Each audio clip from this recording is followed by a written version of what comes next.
હોય આ ભાવગુણની વૃત્તિમાંથી આપણે ઉગરી જઈએ કે ભાઈ દરેકની અંદર કંઈક ને કંઈક સ્વભાવ તો પડેલા છે, એ આપણે કંઈ જોવા નથી, આપણે આપણું જોઈએ. કદાચ આપણે કોકના જોયા તો ટાળી શકવાના છીએ.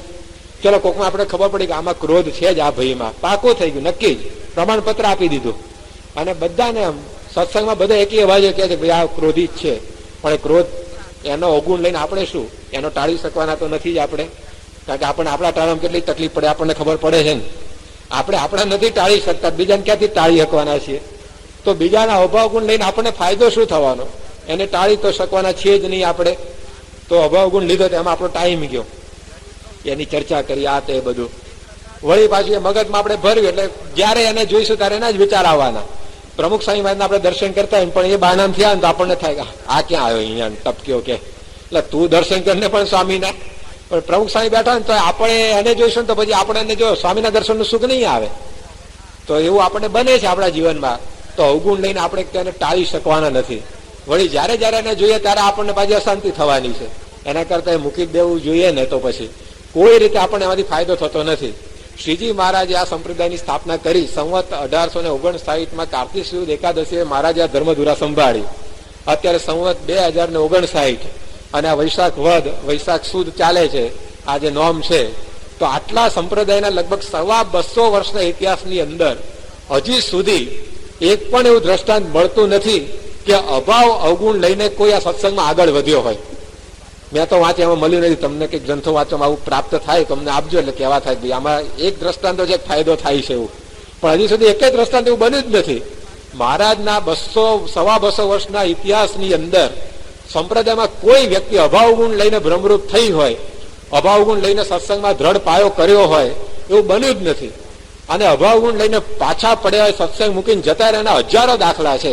તો કયો રસ્તો લેવો? બે રસ્તા હોય. એક રસ્તે જવાથી માણસની ગાડી ખાડવામાં પડી જ હોય અને ભાંગીને ભૂક્કો થઈ ગયો એવો એક રસ્તો છે, અને બીજો નેશનલ હાઈવે 8 છે. એ રસ્તે જવાથી કોઈ એક્સિડન્ટ કોઈને થયો જ નથી. તો તમે કયા રસ્તે ગાડી લઈ જાઓ? નેશનલ હાઈવે 8 ઉપર જ લઈ જાય ને. ગાડી ખોવાની પેલામાં તો મરવાના ધંધા છે. બીજા રસ્તે કોણ જાય ત્યાં આગળ? એમાં ગુણ ગ્રહણ કરીને અનેક લોકો આ સત્સંગમાં સુખ પામ્યા છે, ભ્રમરૂપ થયા છે. અને અવગુણ ગ્રહણ કરીને કેટલાયની ગાડી ઊંધી પાટે પડી છે. તો કઈ કયો રસ્તો લેવાનો? સીધું આમ ગણિત સાફ છે આપણને, પણ કોણ જાણે આ ગણિત આપણને સમજાતું નથી કે ના કે એ તો બધું એને થયું પણ મને ન થાય કે એમ કરીને ગાડી મારી જ મૂકે અભાવગુણના રસ્તે. અને પછી ભટકાય, પછડાય, અથડાય, કૂટાય, ત્યારે ખબર પડે કે આમ કહેતા પેલો રસ્તો લીધો હોત તો સારું હતું. તો બધા છે ને અનુભવ કરવાના નથી હોતા. અમુક ઝેર ખાવાથી મરી જવાય એ આપણે અનુભવથી નક્કી કર્યું છે કે અનુમાનથી નક્કી કર્યું છે? આમાંથી ઝેર ખાધી મરી જવાને કોઈનો અનુભવ કર્યો હોય એ કહો, આંગળી ઊંચી કરો કે મેં અનુભવ કર્યો ઝેર ખાધી મરી જવાય. અહીંયા જીવ તો ક્યાંથી આવે અનુભવ કહેવા માટે? તો એનો કઈ અનુભવ નહીં, અનુમાનથી હોય કે ભાઈ આ ઝેર ખાય એટલે મરી જાય, કારણ કે પેલો મરી ગયો એટલે આપણે ખવાય નહીં. સાપ કરડે એટલે માણસ મરી જાય જો ઝેરી સાપ હોય તો. એ આપણે અનુભવથી શીખ્યા છે કે અનુમાનથી શીખ્યા છે? અનુમાનથી જ ને. કોઈને અનુભવ છે એમ સાપ કરડે મરી ગયો એનો? તો અમુક વસ્તુ આપણે અનુમાનથી ગ્રહણ કરીએ છીએ. વીજળીનો ખુલ્લો વાયર હોય એને પકડવાથી શોર્ટ લાગે, માણસ પોતે આ રીતે રાખ થઈ જાય. એ આપણે અનુભવથી નક્કી કર્યું છે કે અનુમાનથી નક્કી કર્યું છે? કોઈ અનુભવ કરો ને પ્લગમાં આંગળી નાખીને કે લાવો શોર્ટ કેવો લાગે જોઈએ, કે એનો અનુભવ ન હોય. અમુક અનુમાનથી સમજવાનું હોય. એમાં અભાવ ગુણ લેવાથી કેટલા પાછા પડ્યા છે અને ગુણ લેવાથી કેટલા આગળ વધ્યા છે એ અનુમાન કરી નક્કી કરવાનું. ભાઈ હવે આ રસ્તે જ જવું છે. ના કે હું અભાવ ગુણ જરા લઉં, અનુભવ કરું કે સત્સંગમાં કેવી અશાંતિ થાય છે, મને કેટલું અંતરમાં અસુખ આવે છે, સ્વામી કેટલા કુરાજી થાય છે, પછી હું એ છોડીશ. એ અનુભવ ન કરવાના હોય. એ પેલા પ્લગમાં આંગળી નાખવા જેવા અનુભવ છે, એ પેલા સાફ કરડાવવા જેવા અનુભવ છે. તો આ સત્સંગની અંદર આપણે આ વસ્તુ કરવાની છે કે દરેકના આ ગુણ ગ્રહણ કરવાના, આ અભાવ ગુણને એ ત્યાગ કરવાનો.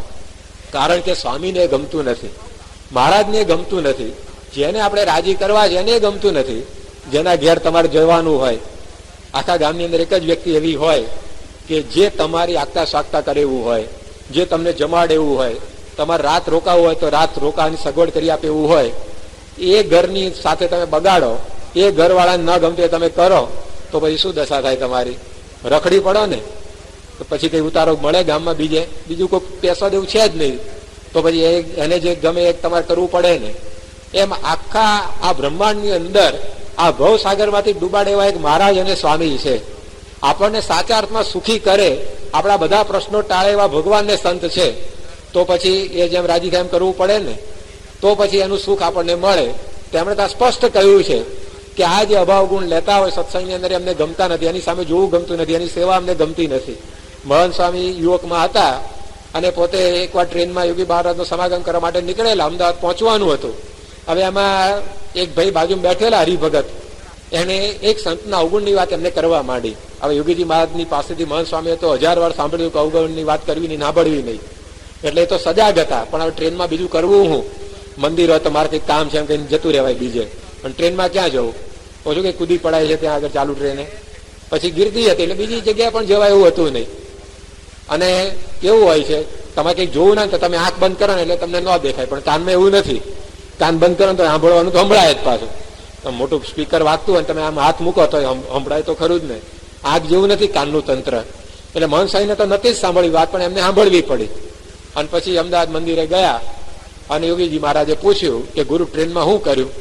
આ સંતનું ખાતું બાજુ એવું, જયારે અવળું કર્યું હોય ત્યારે જ પૂછે તમને, લોચો માર્યો હોય ને ત્યારે જ પૂછે. બાકી આમ સત્સંગની ગોષ્ઠી કરતા આવ્યા હોય ને આપણને ઉત્સાહ હોય કે બાપાને પૂછે તો કહી દેવું છે સત્સંગ કરતા કરતા આવ્યા, પણ એ દાર પૂછે જ નહીં તમને. પણ જ્યાં કંઈક લોચો માર્યો હોય ને ત્યાં તમને પકડે, કારણ કે સુધારવા છે ને. ડોક્ટર છે કે સારું અંગ ન જોઈએ, જ્યાં બગડેલું હોય એ જ જોઈએ, કારણ કે ત્યાં પછી ઓપરેશન કરવાનું હોય. એટલે યોગી બાપાએ પૂછ્યું કે ગુરુ ટ્રેનમાં શું કર્યું?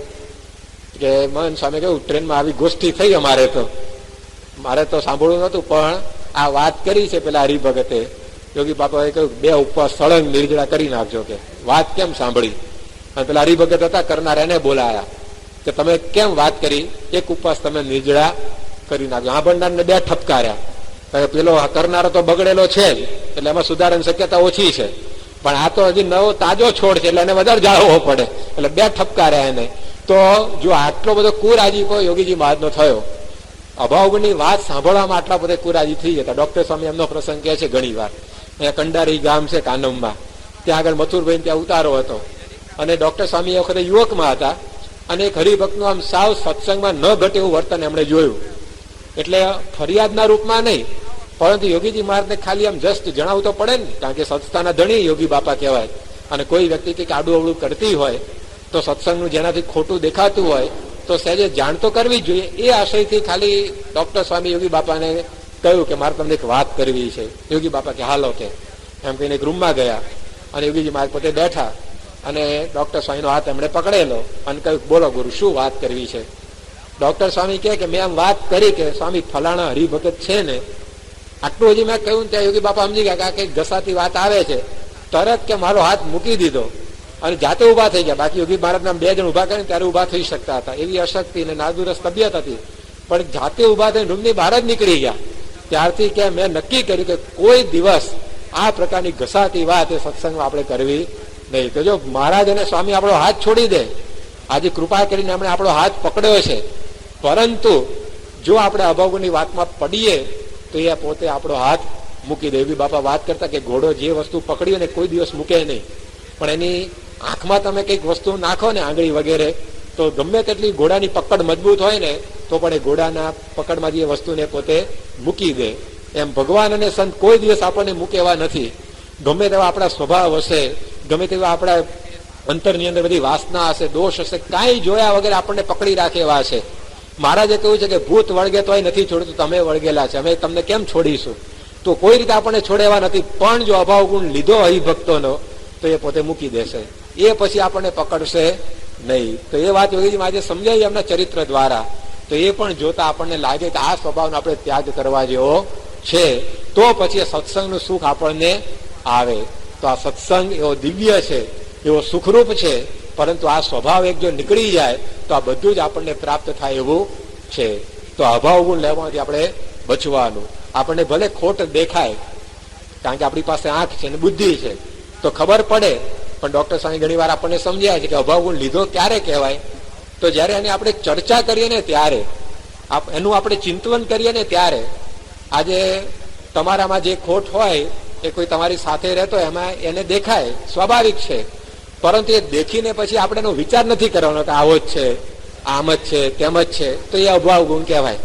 પછી આપણે એની ચર્ચા કરીએ કે ફલાણો છે ને આવો છે, તે અભાવ ગુણ કહેવાય.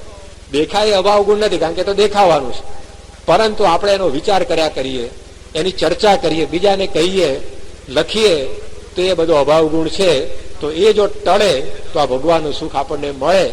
એ પ્રકારે મહારાજે આપણને સિદ્ધાંત સમજાવ્યો છે. તો આપણા જીવનમાં પણ મહારાજને એવી પ્રાર્થના કરીએ કે અભાવગુણની વૃત્તિ એ જેટલા પ્રમાણમાં હોય એટલા પ્રમાણમાંથી નીકળી જાય અને આપણા સૌના જીવનની અંદર પણ એવો ગુણ ગ્રાહક સ્વભાવ આવે અને દરેકનો મહિમા આપણે સમજી શકીએ, દરેકને આવા ગુણ સમજી શકીએ, દરેકને આવા ગુણ ગ્રહણ કરી શકીએ અને છતી દેહે બ્રહ્મરૂપ થઈને આપણે આ સત્સંગનું સુખ પ્રાપ્ત કરી શકીએ. એ પ્રકારે સત્સંગ કરવાનું આપણને બળ બુદ્ધિ શક્તિ પ્રાપ્ત થાય. એ જ પ્રાર્થના. સજાનંદ સ્વામી મહારાજની.